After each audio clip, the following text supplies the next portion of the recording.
Mr. President, jambo sir. NUP oye! NUP oye! Nyi oye! Nakaseke oye! Lutamaguzi oye!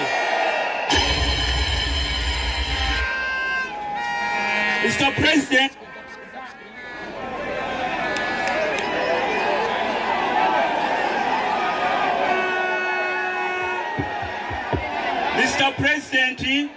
tusoko kwetondera sebo yetuyitidde mu Nakaseke South toyogedde emizindalo gyaffe abamaje GSFC bagiwambye nalese emizindalo gya mirundi 3 n'egyokuna Ssekabira gyalese nagyo ne bagiwamba era munzikirize yogera ekigambo kino mu Lunyankole mu Abanyankole abali wano Museveni n'ofa kimunonga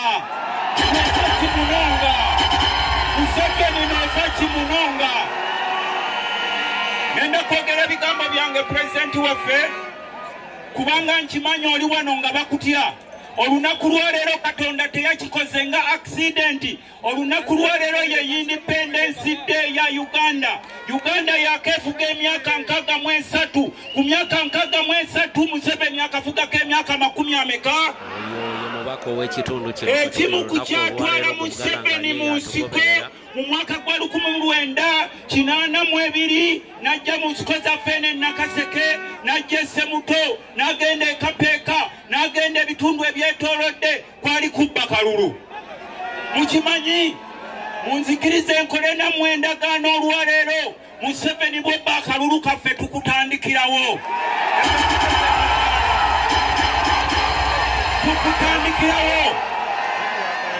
ababadde nga bakuvuganya nga muwamba abantu baffe nga mubatemula mubateeka mu makomera ne mutwala ettaka ly'abakadde baffe ababakuuma mu nsiko ne mutwala obugagga bwaffe kakati akalulu akawedde watubba naye ak'olwaleero tukulayirira tetugenda kuddayo waffe eyo y'endagaano yaffe era tumaze okugisayiningako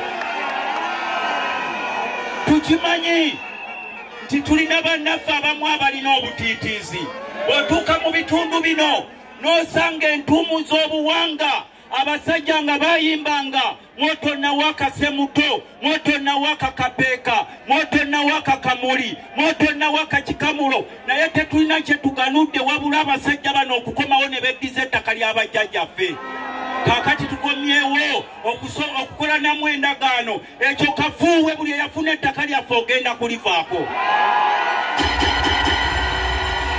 olwaleero mulina emmundu olwaleero mulina ssente olwaleero batabani bammwe bwe batukijjanya mu nsi yaffe be ba DPC be ba OC be baani naye mbalayiri olwaleero ku Independence Day ekiseera kyammwe kituuse mutandika okusibamu ebyammwe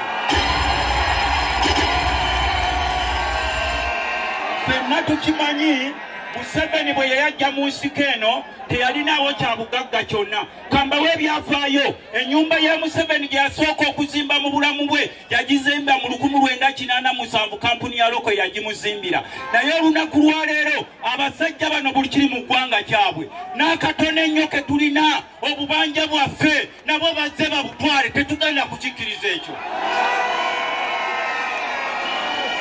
Museveni si gwe babba akalulu ka 1980 Museveni tebabba gwe babba Obote n'okwata emmundu n'ojjene ewaffe n'okuba emmundu n'otulekera entuumu z'obuwanga kati naffe olwaleero twekomitinze geza okwate ku kalulu kaffe tukutandikirawo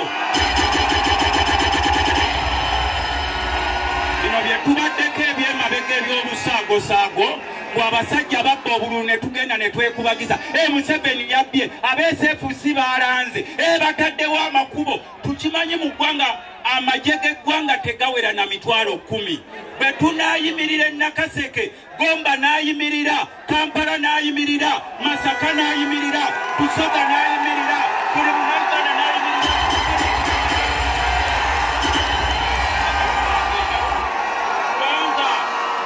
kubanga abasajja bano babadde bakozesa butiitiizi bwaffe olwaleero twekomitinze nga tusayininga nammwe endagaano ebyobutiitiisi byakomye tugenda kuyimirira Mbaala ayimirire, Masaka ayimirire, Gomba ayimirire, Nakaseka ayimirire, Luweera ayimirire, Nakasongola ayimirire, buli munnayuganda ayimirire. Tugenda kugoba musajja ono tununule eggwanga lyaffe Uganda.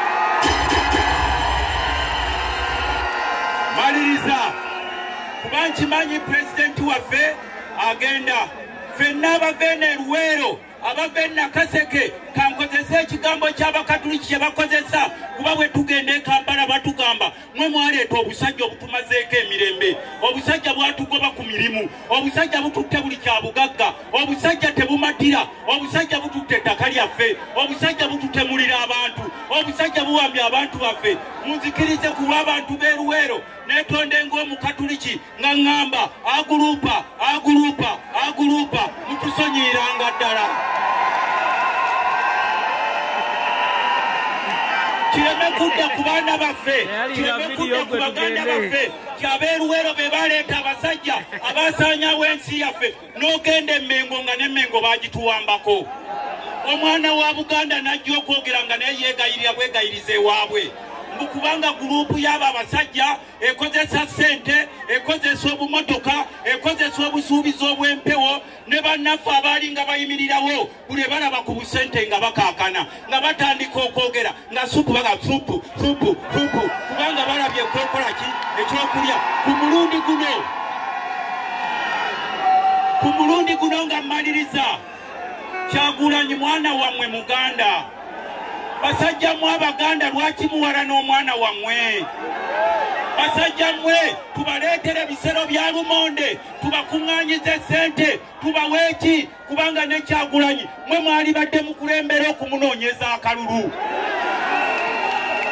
Oba oli mukulu wa kika, oba oli mukulu wa ssaza, oba oli Muganda, oba obiri mu Buganda, Kyagulanyi tazze kutusosola mu mawanga kubanga ekiruma Omunyarwanda, ekiruma Omunyankole, ekiruma Omuganda, ekiruma Omusoga, ekiruma Omuluuli, ffenna twagala Uganda etambula.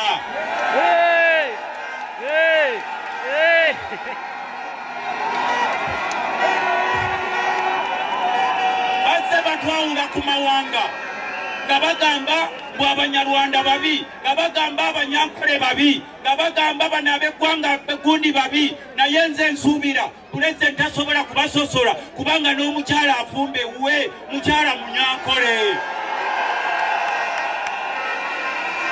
Kaakati bano babadde nga bakozesa enkola eya divide and rule. Bwe batuuka ku Basoga babagamba abo tebabaagala, bwe batuuka ku Banyarwanda abo tebabaagala, bwe batuuka ku Banyankole abo tebabaagala. Naye Kyagulanyi ayimiridde ku national cause. Oba oli Muganda, oba oli Munyankole, oba oli Musoga, oba oli Mukyoli, ffenna twetaaga Uganda ng'osanga amalwaliro gakola, ng'osanga amakubo gakola, ng'abaana bamwe balina emirimu. Nkwatibwa ensonyi okuyimirira wano ng'omubaka wa palamenti ng'olwaleero olunaku lwa independence n'abasomesa tebaddangayo kusomesa baana.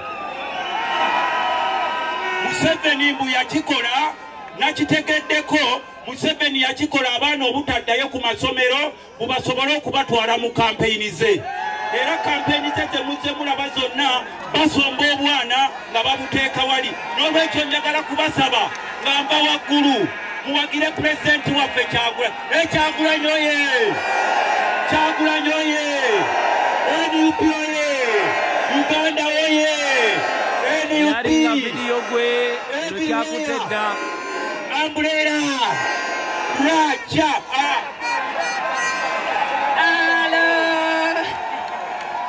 Yaya Paulson Lutamaguzi Semakula.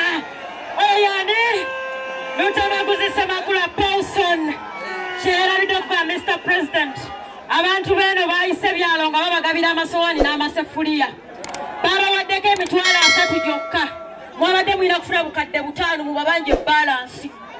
Babadde babasaze ensawo bawadde seffuliya n'amasowaani n'emitwalo ameka? Zabadde $5,000,000. Ffe tugamba accountability mugende mukole ki? Muzibabanje ogwo ngubatumye. Mr. President, tubadde tuleo ne twegattibwako Chairman Nyanzi. Kakati Nakaseke nga mukunga tuyingize Kyagulanyi Robert entebe mu ntebe. Tuyina bano abalemereddwa okuteeka Ssaaba Nyanzi twagala siwezi